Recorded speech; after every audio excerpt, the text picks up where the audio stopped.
오늘 본문에서 다윗은 하늘을 바라보며 하나님의 영광을 선포하며 찬양합니다.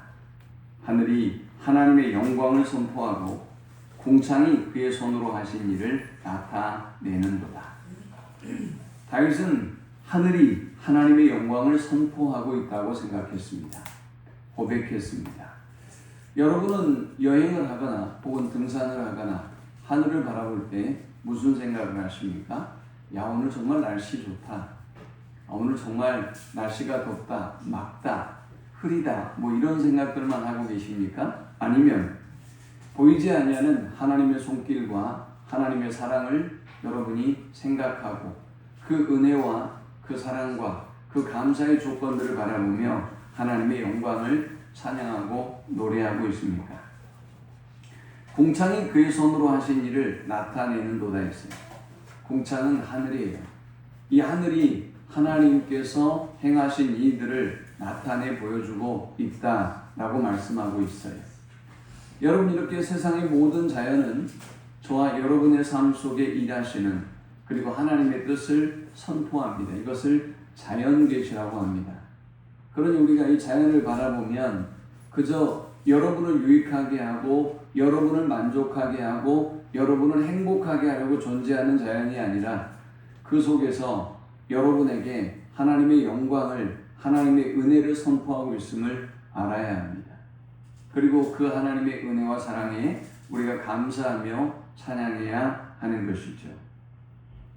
그런데 다윗은 이렇게 자연이 하나님을 선포하고 그 영광을 드러내는 것보다 더 하나님을 자세하게 드러내는 것이 있음을 압니다. 그것이 말씀이라고 생각했습니다. 오늘 우리가 살아가고 있는 시대는 정보가 넘쳐납니다. 휴대폰만 켜도 얼마나 많은 정보가 쏟아지는지 모릅니다. 우리는 이 작은 화면을 통해서 세계의 모든 정보를 다 얻을 수 있습니다. 그런데 이상하게도 사람들의 삶은 더 혼란스러워졌고 더 공허해졌습니다. 왜일까요? 정보는 많아졌지만 생명을 주는 말씀이 사라졌기 때문입니다.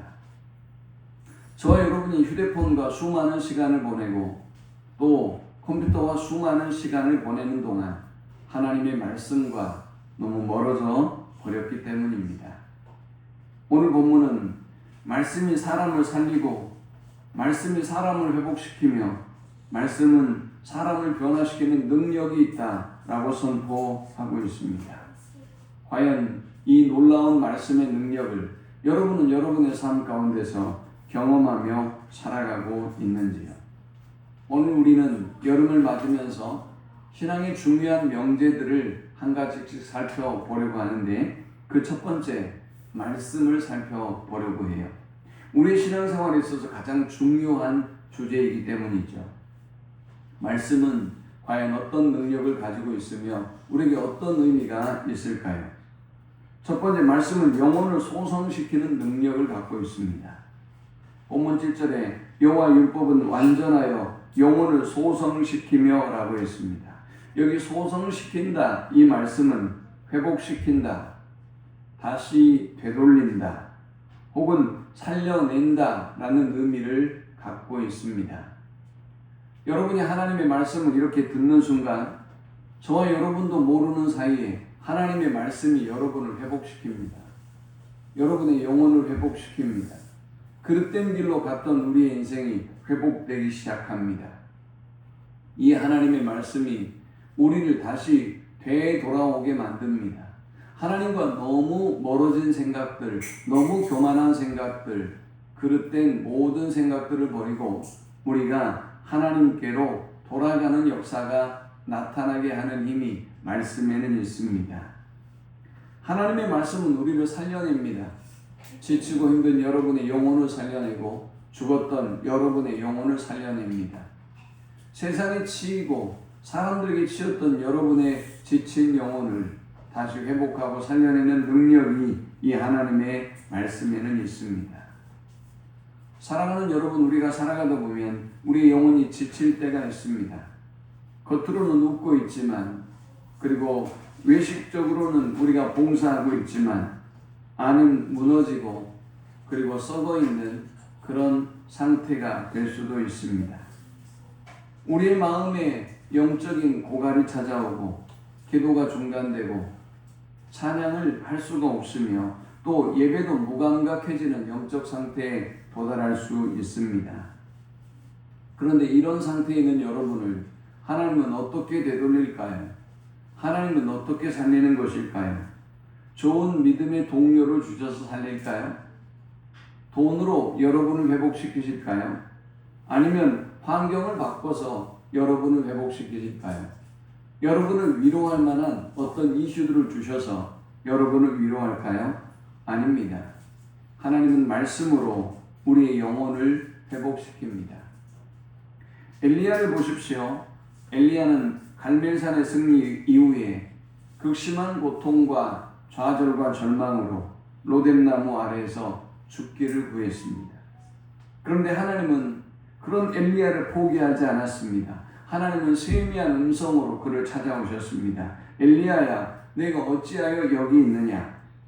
그런데 놀랍게도 다른 위로의 말씀을 한 것이 아니라 내가 어디 있느냐 찾아오셔서 말씀하신 이 말씀이 무너졌던 선지자를 일으켜 세웁니다.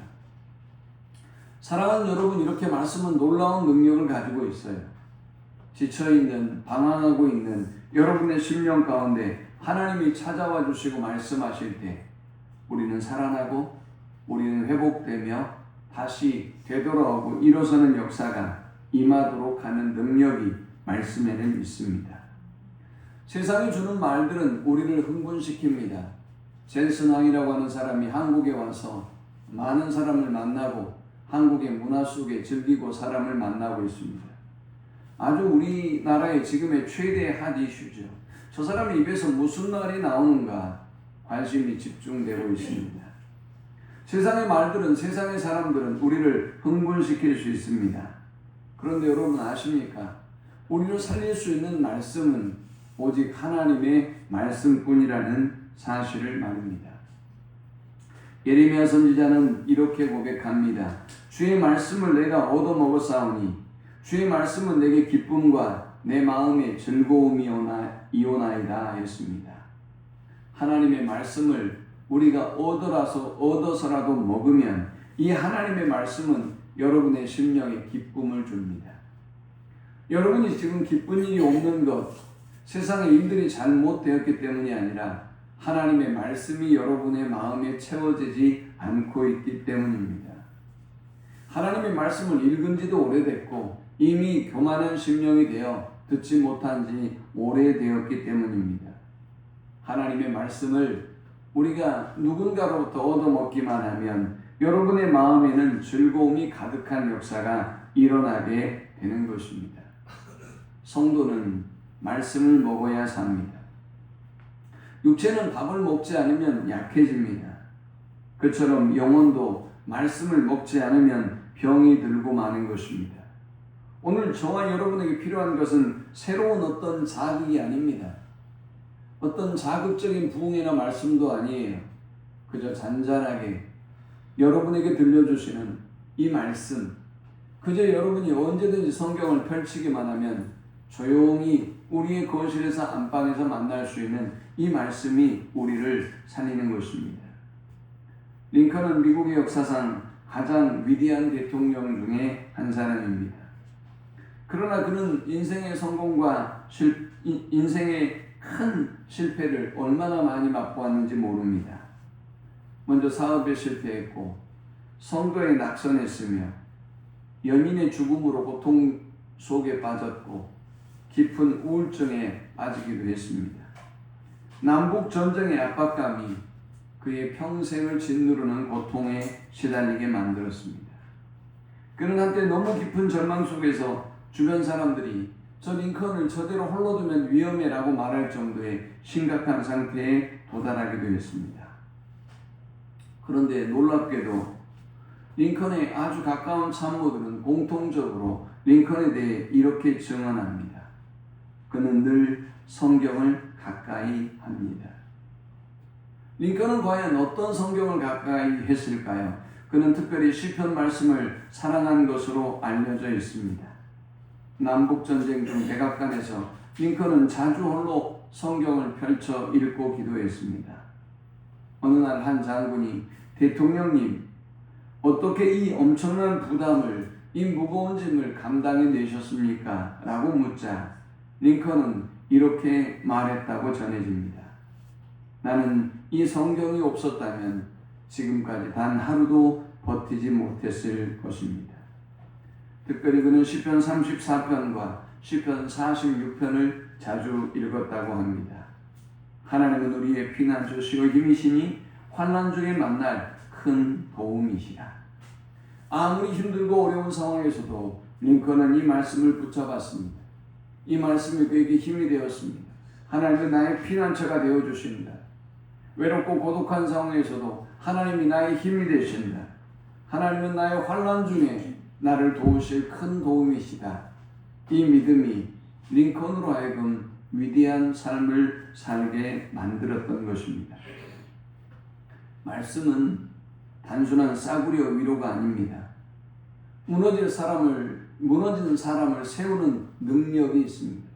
죽음의 위기에 처했던 사람을 다시 일어서게 만드는 능력이 우리가 사랑하는 이 성경에는 있는 것입니다.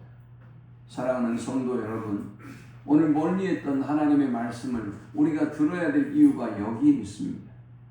우리가 다시 펼쳐야 할 이유가 바로 여기에 있는 것입니다.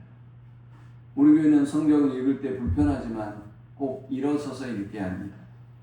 저는 우리 성도들이 이 반복적인 학습을 통해서 하나님의 말씀에 대한 경외심을 갖기를 원합니다. 세상의 말들과는 다른 생명의 말씀을 어떤 자세로 우리가 대하고 다가가야 하는지 우리는 이 작은 습관을 통해서 함께 아이든 어른이든 함께 배우기를 원해서입니다. 말씀은 두 번째 어떤 능력이 있을까요? 말씀은 우리를 지혜롭게 만드는 능력이 있습니다. 본문은 계속해서 말씀합니다. 여호와의 증거는 확실하여 우둔한 자를 지혜롭게 하며 있습니다. 여기 우둔한 자는 어떤 사람일까요? 머리가 나쁜 사람이 아닙니다. 하나님 없이 살아가는 사람입니다. 성경은 지혜를 단순한 지식으로 보지 않습니다. 지혜로운 삶, 그는 하나님을 경외하는 삶을 사는 사람이고 하나님을 경외하는 삶이 바로 지혜로운 삶인 것입니다. 여러분, 세상에는 얼마나 똑똑한 사람이 많은지 모릅니다. 그러나 지혜로운 사람은 흔하지 않습니다. 왜 그럴까요? 하나님 없는 지식은 방향을 잃게 만들기 때문에 그래요. 전공의 분야에서는 굉장히 탁월하고 똑똑해도 어떻게 살아야 되는지를 몰라요. 어떤 게 진정한 인생의 행복인지 알지 못해요. 하나님의 말씀이, 우리를 지으신 하나님의 말씀이 너희가 어떻게 살아야 가장 지혜롭고 가장 행복한 삶을 살 수 있는지 너무나 잘 들려주고 있기 때문에 우리가 이 하나님의 말씀을 버리면, 하나님의 말씀을 멀리하면 우리가 지혜를 잃어버리게 되는 것입니다.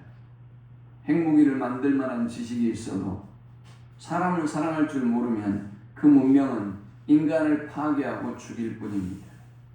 오늘 우리가 증오하고 있는 이 시대의 분열과 갈등, 그리고 전쟁과 탐욕은 오늘 진리를 잃어버린, 길을 잃어버린 지식만 추구하는 인간의 결과다라고 할 수 있을 것입니다. AI가 발전해도 영혼의 공허는 해결할 수 없습니다. 여러분의 깊은 내면의 외로움은 결코 해결할 수 없을 것입니다. 진정한 지혜가 뭘까요? 여러분이 그토록 자녀들에게 전수해주고 싶은 진정한 지혜는 어떻게 성공할까가 아닙니다. 어떻게 하나님의 뜻대로 살까입니다. 어떻게 우리가 하나님의 뜻 안에서 행복한 삶을 살 수 있을까입니다. 다윗은 왕이었지만 하나님의 말씀 앞에 늘 무릎을 꿇었습니다. 왜일까요? 다윗 왕은 왕권보다 하나님의 말씀이 더 권위 있고 더 옳다는 것을 알고 있었기 때문입니다. 여호수아 1장에서도 하나님은 말씀합니다. 이 율법책을 내 입에서 떠나지 말게 하며 주야로 그것을 묵상하여 라고 했습니다. 그러면 형통하게 될 것이라고 약속하셨습니다. 사랑하는 여러분, 그렇습니다. 우리의 진정한 형통의 키는 어떤 학교를 가느냐, 어떤 직장에 가느냐, 지금 얼마나 많은 돈을 벌어들이느냐에 달려있는 것이 아니라 하나님의 말씀을 따라 사느냐, 그렇지 않느냐에 달려 있습니다. 말씀은 우리에게 분별력을 줍니다. 많은 사람들이 요새 피싱에 시달리고 있죠. 많은 사람들이 그렇게 똑똑한데도 어떻게 그렇게 피싱의 사업이 잘 될까요? 여러분 주변에 수천만 원, 수백만 원씩 사기를 당하는 사람들이 왜 계속해서 생겨나고 있는 것일까요? 길을 잃어버리기 때문이에요. 똑똑하지 않기 때문이 아닌 것입니다. 오늘 여러분은 지혜롭게 생각하십니까? 지금 여러분이 가는 길은 옳다고 생각하십니까? 무엇이 옳은지, 어떤 길을 선택해야 되는지, 어떤 사람을 가까이 해야 하는지, 어떤 유혹을 멀리해야 하는지 하나님의 말씀은 우리를 지혜롭게 하고 방향을 가르쳐 줍니다. 시편 119편에도 말씀합니다. 주의 말씀은 내 발의 등이요 내 길의 빛이니이다. 깜깜한 밤길에 등이 없으면 넘어지고 말죠. 우리 인생도 마찬가지. 말씀을 멀리하면, 말씀을 잃어버리면 우리의 삶은 쉽게 요동하고 흔들립니다. 그러나 다시 말씀으로 돌아오면 이 말씀은 여러분의 삶을 지혜롭게 만듭니다. 하나님이 기뻐하는 삶, 행복한 삶으로 여러분의 삶을 인도해 가기 시작합니다. 세 번째, 하나님의 말씀은 우리의 마음에 기쁨과 힘을 주는 능력이 있습니다. 8절에 여호와의 교훈은 정직하여 마음을 기쁘게 하고 있습니다. 더러 어리석은 사람들은 이 말씀이 부담을 준다고 생각합니다. 천만의 말씀이에요. 이 말씀은 저와 여러분에게 기쁨을 주는 말씀이에요. 제가 13명의 교수님을 데리고 제자훈련을 시작한 지 11주가 되었습니다. 10번째 시간이 되었을 때 한 교수님이 이렇게 말했습니다.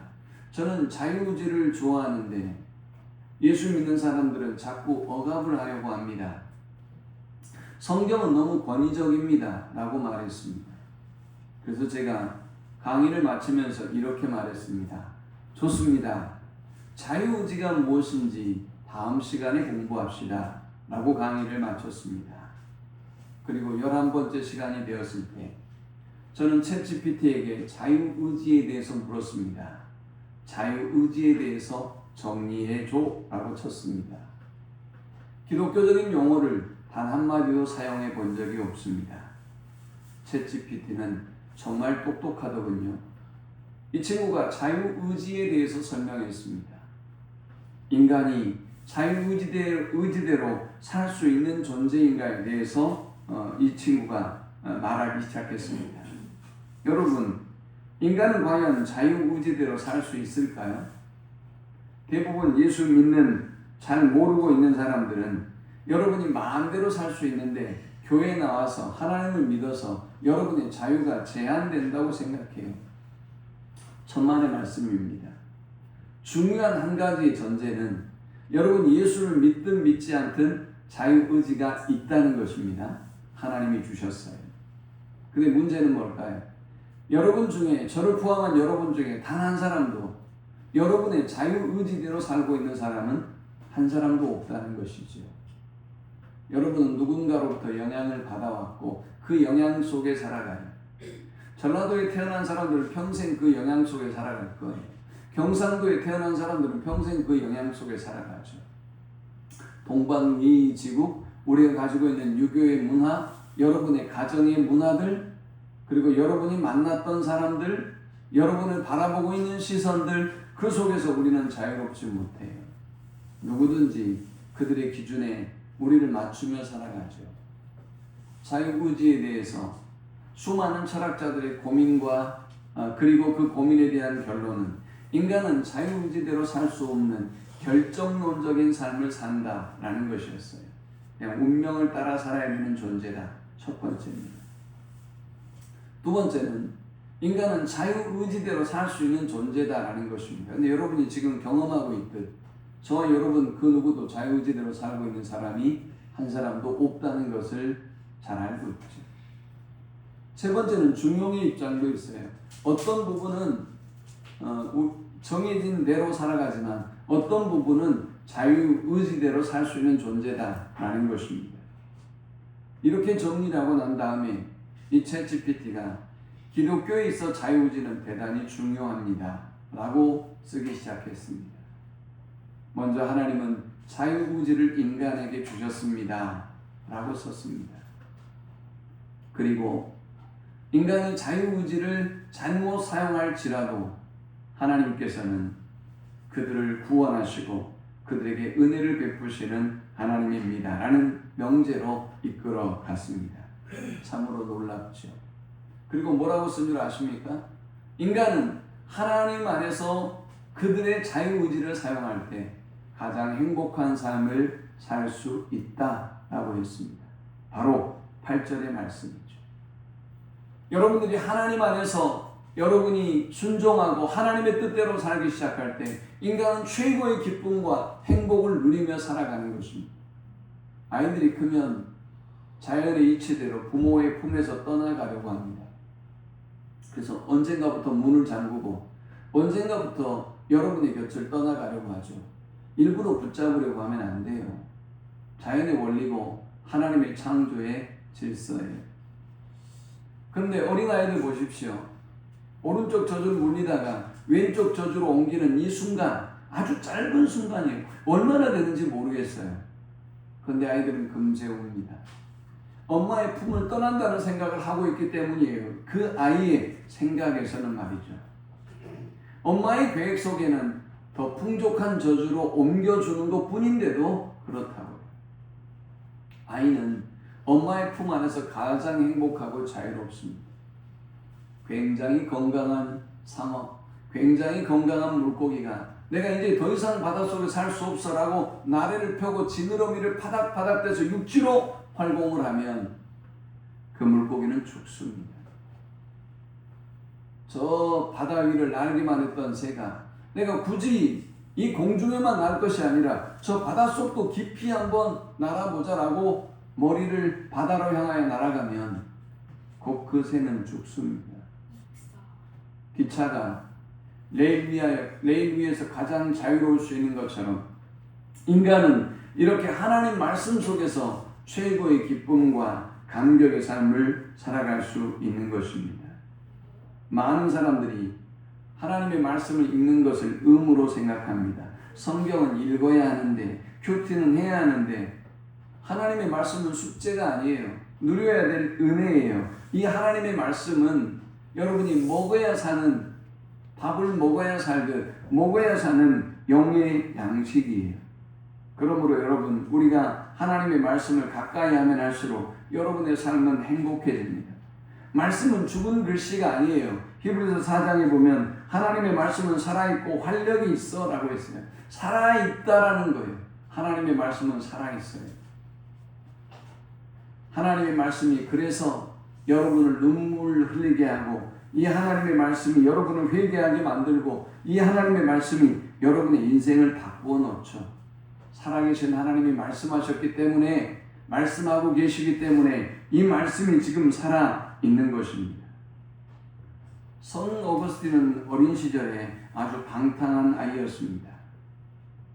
그런데 어느 날 집어들고 읽으라 라는 하나님의 음성을 듣고 성경을 펼쳤습니다. 로마서의 말씀이었습니다. 그의 심장을 찔렀습니다. 그는 그 자리에서 회개했고 교회의 역사를 바꾸는 중요한 일을 감당하게 됩니다.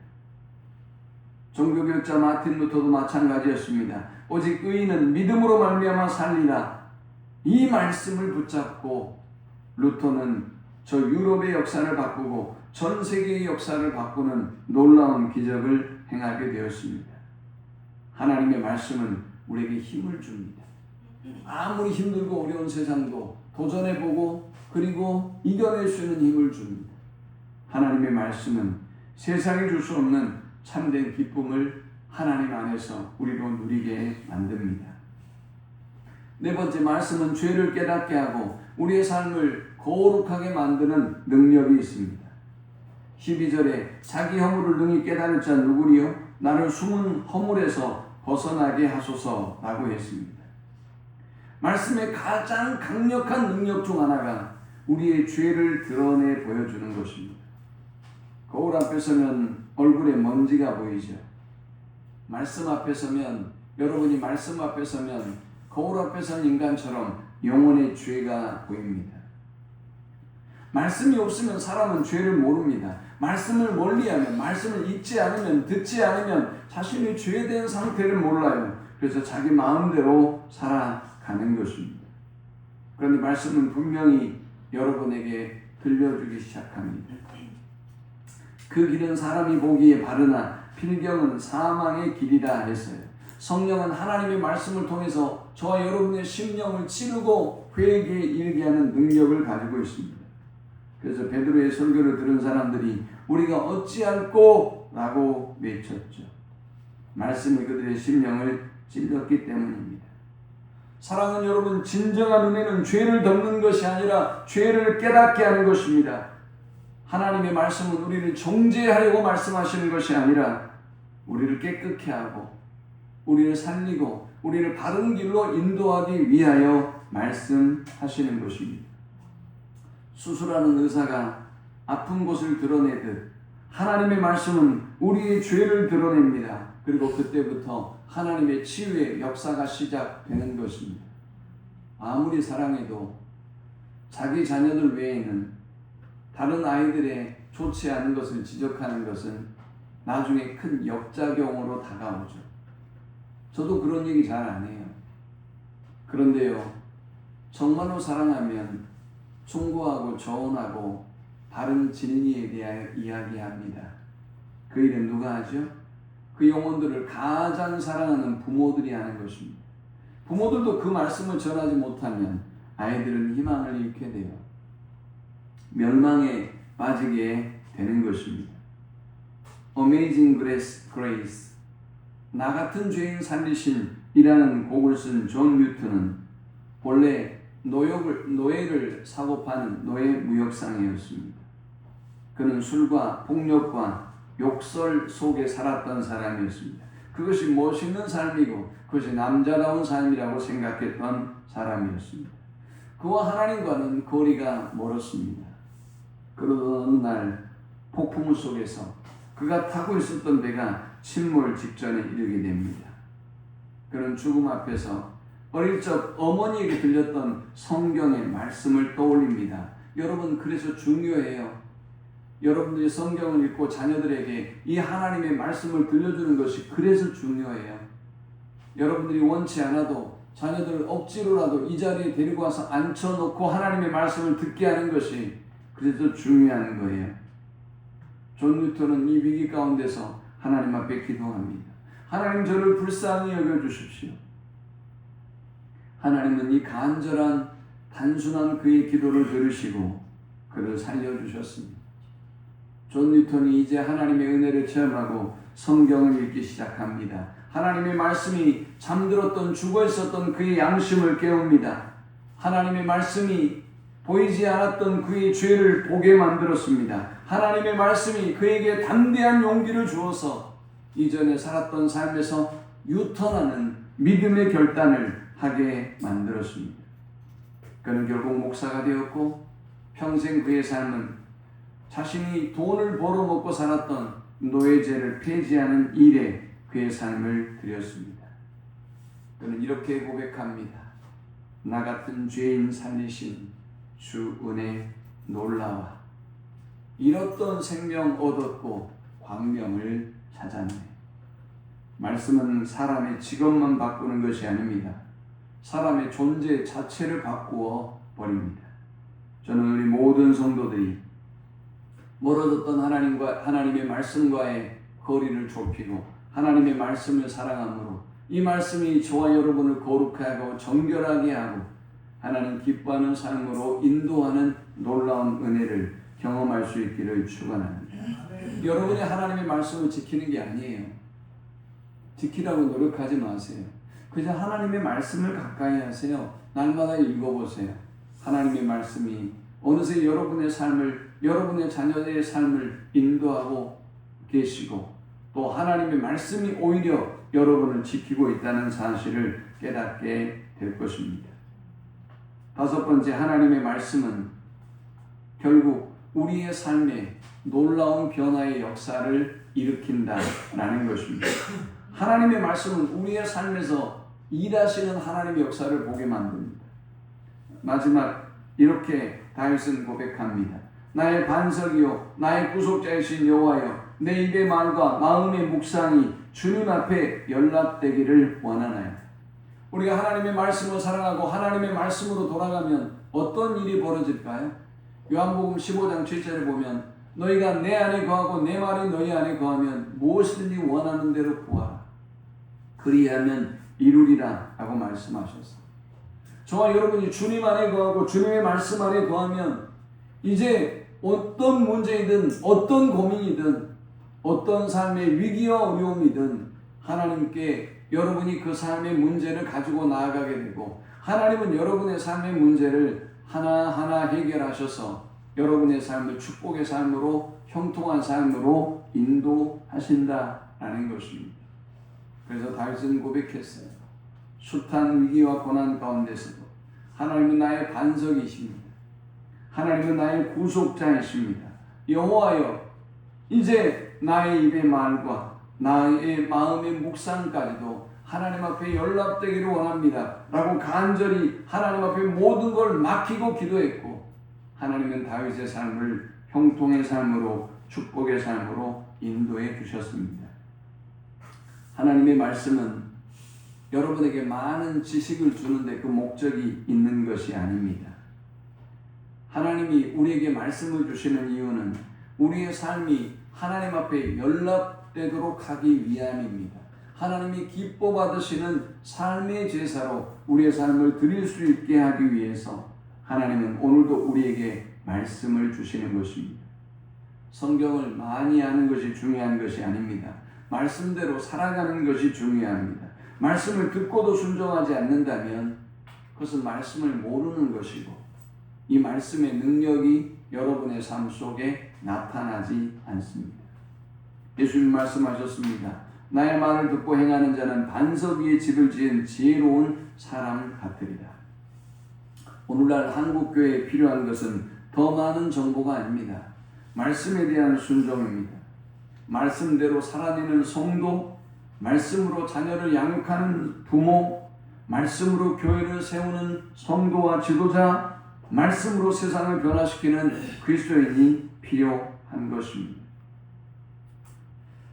사랑하는 여러분, 성경은 인류 역사에 수많은 변화의 역사를 일으켰습니다. 개인뿐만이 아니라 제도, 문화, 그리고 문명을 바꾸는 엄청난 기적의 역사를 이 성경이 일으켰습니다. 오늘 성경은, 오늘 하나님은 우리에게 여전히 말씀하고 있습니다. 다시 말씀으로 돌아가야 한다는 것입니다.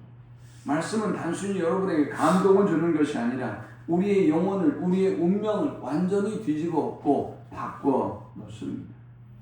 여러분의 자녀들이 잘 되기를 원한다면, 여러분의 삶이 정말 잘 되기를 원한다면 그 무엇보다 우리는 말씀으로 돌아가야 합니다. 손양훈 목사님은 두 아들이 공산당에 의해 죽임을 당했습니다. 상상할 수 없는 고통이 그에게 찾아왔겠죠. 그런데 손 목사님은 그 청년을 용서할 뿐만이 아니라 양아들로 맞았습니다. 사람들은 물었습니다.